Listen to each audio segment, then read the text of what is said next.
Hi, this is Randy Wykoff, the Dean of the College of Public Health at East Tennessee State University.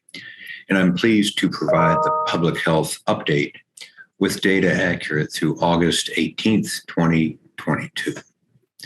This week, I'm going to address three questions. What are the new CDC guidelines regarding COVID-19 quarantine? What should we know about a dog getting monkeypox? And what is the latest news about an extreme heat belt in the United States? So about a week ago, the CDC came out with updated guidelines related to COVID-19.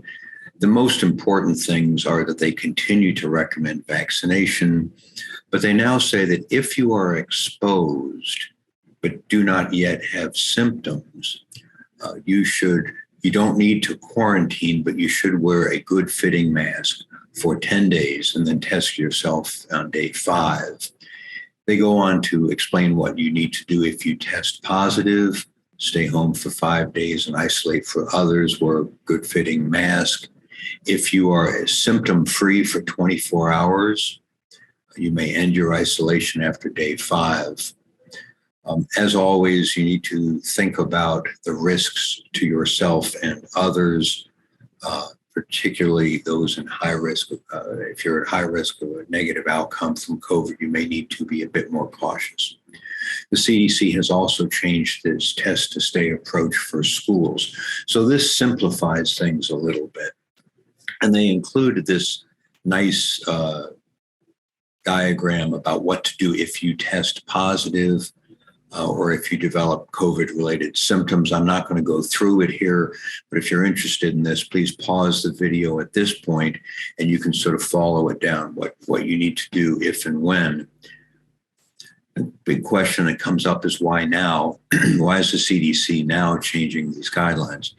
Well, really, the reality is that as many as 95% of Americans now have some level of immunity against COVID-19, whether it's from natural disease or more likely vaccination. And so they will likely have a milder disease. Also, I think the CDC is acknowledging that COVID-19 now appears to be here to stay. And we need to develop approaches that allow us to live more effectively with the disease. Now, this will result in more people wearing masks, which has been a bit controversial in some settings, but hopefully we'll develop some comfort with it over time. It's really important to remind people that it's not over. If you look at COVID-19 deaths in the United States, we're running between 450 and 500 deaths a day. It's still in the top 6 or 7 causes of death in the United States. So it's not over, but these guidelines are meant to help us better deal with the realities of COVID as a chronic disease in our country.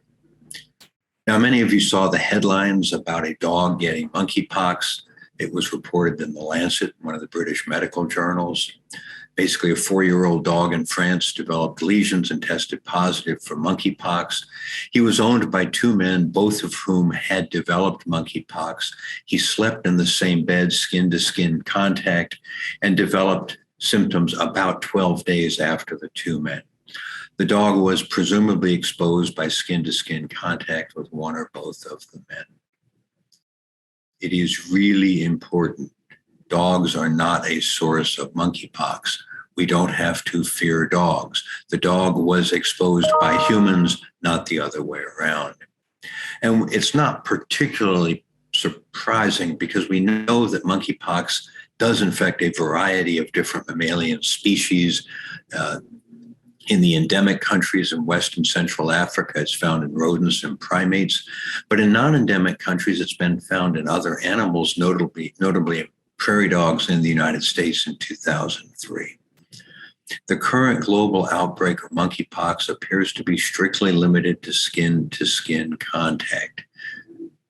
Dogs are not a source of monkeypox. We don't want people mistreating dogs, avoiding dogs, or whatever because of fear of monkeypox.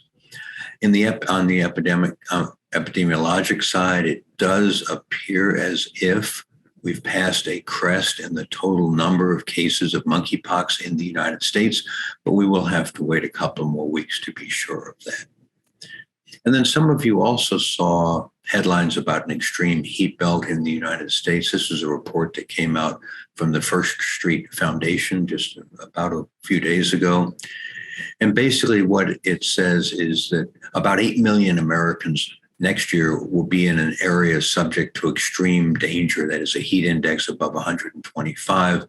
But importantly, this number will grow to over 100 million in the next 30 years by 2053.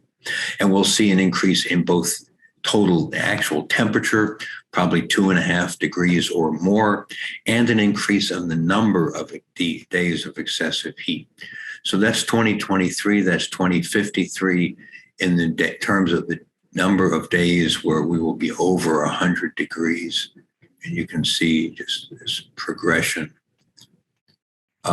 In terms of where we will have a temperature over 125, that's where it will be next year in 2023. That's where it'll be in 2053.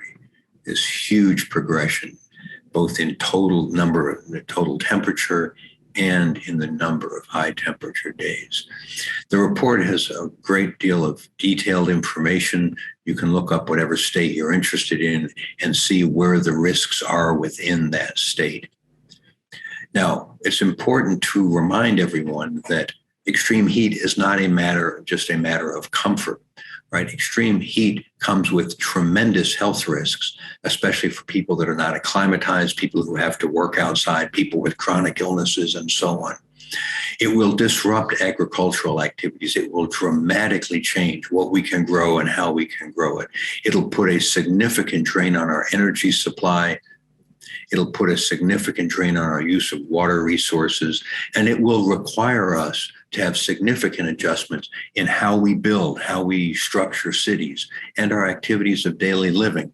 You know, we're already at a point where there are many times when you can't have Friday night football because of the heat, and this is going to get worse and worse. These are the number of more days of which have a temperature of 100 by 2053 as compared to 2023. And you can see just a huge increase in number of those days. And this is the number of consecutive days. And again, you can see, so not only is the temperature going to get up higher, it's going to stay high for a long period of time. So new guidelines on COVID-19 to make things a little bit simpler for us. If you're exposed, you don't have to quarantine, but you should wear a mask. There was a dog that was directly exposed by skin-to-skin contact. Dogs are not a risk for monkeypox for the rest of us. And as we've talked about several times in the past couple of months, extreme heat is on its way. We need to start thinking about it. We need to prevent it as much as we can, as quickly as we can. But we also need to start preparing for the realities of the demands of excessive heat. Please feel free to share this video with anyone who might be interested. If they would like to be added to our mailing list, we're happy to do that. Thanks as always to Dara Young for editing, producing, adding captions, and posting this video. And if you have any questions about the topics that we've covered today, COVID, monkeypox, climate change, any other public health issue, please let me know. I look forward to hearing from you. I try to target these weekly updates to the questions that come in from viewers. And so I look forward to hearing from you. So until next week, please be well.